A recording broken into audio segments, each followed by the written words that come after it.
যত ঝড় ঝঞ্ঝায় আসুক শত্রুদের কাছে মাথা নিচু করবে না ইরান। এজন্য অনেক কাঠখড় পোহাতে হচ্ছে ইসলামী বিপ্লবের দেশটিকে। সাম্প্রতিক যুদ্ধে ইসরায়েল আমেরিকার বিরুদ্ধে একাই লড়াই করতে হয়েছে তেহরানকে। প্রতিবেশীদের গাদ্দারিতে খুব বেশি প্রতিরোধ করতে পারেনি তারা। তবে ইরান আর এখন একা নয়। দীর্ঘদিনের বৈরিতা ভুলে ইসলামী বিপ্লবের দেশটির দিকে হাত বাড়িয়ে দিয়েছে ইরাক। শুধু বন্ধুত্বেরই ইঙ্গিত নয়, তেহরানের পাশে দাঁড়িয়ে বাগদাদ দিয়ে দিল হুঙ্কারও। ইরাকের ভূখণ্ড ও আকাশসীমা ব্যবহার করে আর কখনো কেউ ইরানে আক্রমণ করতে পারবে না। বাগদাদের এমন ঘোষণায় ইরান আরও শক্তিশালী হবে যে তা নিশ্চিত করেই বলা যায়।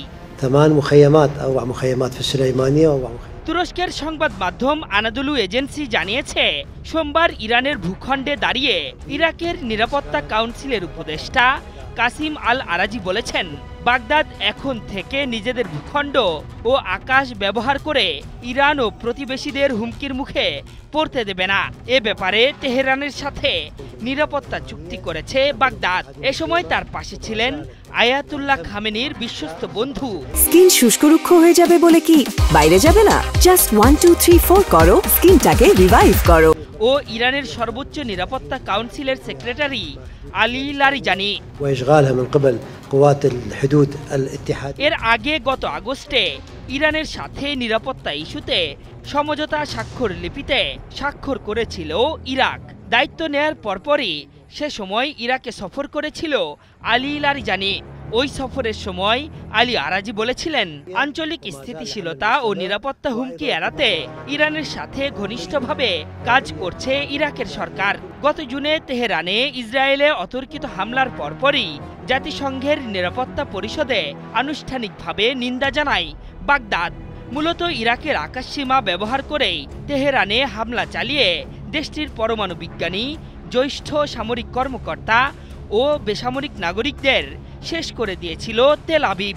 মূলত এরপরই ইসরায়েলের বিরুদ্ধে অভিযোগ এনে জাতিসংঘে অভিযোগ জানায় বাগদাদ। মধ্যপ্রাচ্যে ইরান ইরাকের বৈরিতা পুরনো।